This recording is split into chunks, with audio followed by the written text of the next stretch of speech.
अस्सलाम वालेकुम। उम्मीद करता हूँ आप सब लोग खैरियत से होंगे। आज हम सॉल्व करते हैं क्लास 9 मैथमेटिक्स एक्सरसाइज 1.1 में से कुछ क्वेश्चन।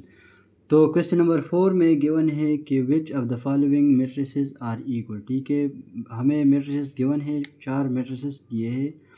हमने पॉइंट करने हैं कि कौन से मैट्रिसेस आपस में इक्वल है और कौन से इक्वल नहीं है। ठीक है, तो दो मैट्रिक्स कब आपस में इक्वल होंगे? अगर दो मैट्रिक्स का ऑर्डर सेम हो और दोनों मैट्रिक्स के करस्पॉन्डिंग एलिमेंट्स सेम हो तो वो मैट्रिक्स आपस में इक्वल होंगे। करस्पॉन्डिंग एलिमेंट का मतलब ये है कि मैट्रिक्स ए में पहले वाला एलिमेंट और मैट्रिक्स बी में पहले वाला एलिमेंट दोनों सेम होना चाहिए। ठीक है, इस तरह मैट्रिक्स ए में दूसरे वाला एलिमेंट और मैट्रिक्स बी में दूसरे वाला एलिमेंट ये भी सेम होने चाहिए। इस तरह third element, fourth element and so on. ठीक है, अब अगर हम देखें तो मैट्रिक्स ए और बी का ऑर्डर सेम है। ठीक है, क्योंकि ये भी 2/2 है और ये भी 2/2 है। ठीक है, फर्स्ट पोजीशन पे 2 है, इसमें भी फर्स्ट पोजीशन पे 2 है। ठीक है, सेकंड पोजीशन पे 5 है, मैट्रिक्स बी में भी सेकंड पोजीशन पे 5 है।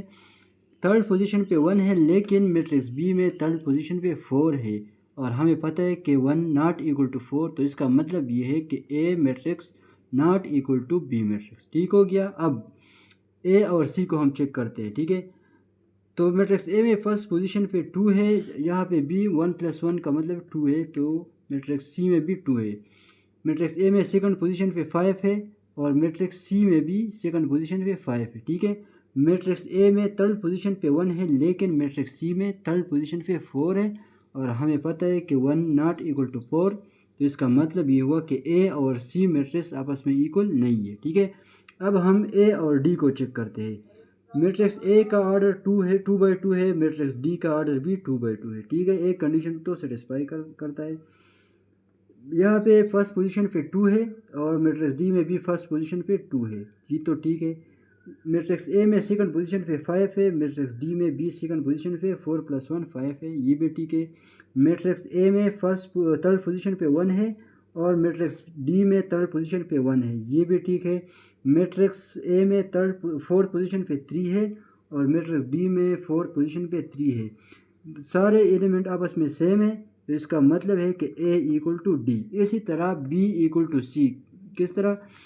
2 और 2, 5 और 5, 4 और 4, 3 और 3। तो इसका मतलब ये हुआ कि B equal to C. Matrix B और सी आपस में इक्वल है और मैट्रिक्स ए और डी आपस में इक्वल है। ठीक है, इस तरह फिर क्वेश्चन नंबर 5 में दिया है कि let a is equal to 2 - 3 u0 and b is equal to v - 3 5 w for what value of u v and w और a एंड b इक्वल। ठीक है, हमें u v और w के इस तरह वैल्यू फाइंड करनी है कि इसके लिए a और b मैट्रिसेस आपस में इक्वल हो।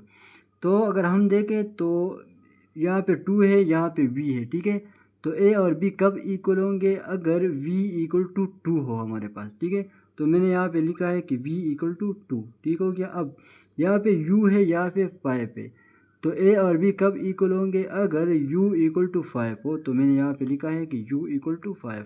इस तरह यहाँ पे 0 है, यहाँ पे w है, तो अगर w की वैल्यू 0 हो जाए तब a और b आपस में इक्वल हो सकते हैं। तो v equal to 2, u equal to 5 और w इक्वल टू 0 के लिए ये मैट्रिसेस a और b आपस में इक्वल है। ठीक है, अब क्वेश्चन नंबर 6 में गिवन है कि इफ़ ये एक मैट्रिक्स दिया है और ये एक मैट्रिक्स दिया है। ठीक है, दोनों आपस में इक्वल है। ठीक है, फाइंड क्या करना है? A B C X Y और जेड की वैल्यूज़ फाइंड करनी है। ठीक है, तो हमें पता है कि मैट्रिसेस आप दोनों मैट्रिक्स आपस में इक्वल है, तो इसका मतलब है कि ये वाला एलिमेंट और ये वाला एलिमेंट ये भी इक्वल होगा। ठीक है, तो मैंने लिखा है कि a - 1 इक्वल टू -3। ठीक हो गया। अब मैंने यहाँ पे इसके साथ +1 ऐड किया और राइट साइड में भी +1 ऐड कर दिया। ठीक है, तो मैंने ये आपस में कैंसिल हो गए, तो इसका मतलब है कि a इक्वल टू -3 + 1 मतलब a इक्वल टू -2। ठीक हो गया।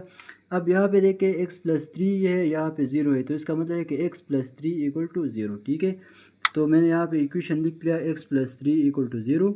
यहाँ पे मैंने -3 लिख दिया, राइट साइड पे भी मैंने -3 लिख दिया, ये आपस में कैंसिल हो गए, तो x इक्वल टू -3। ठीक हो गया।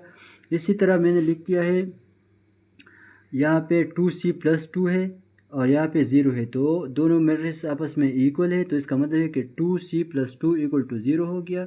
यहाँ पे मैंने लिख लिया है -2 और राइट साइड पे भी मैंने -2 लिख लिया है, ठीक है। तो ये आपस में कैंसिल हो गए, तो 2c = -2।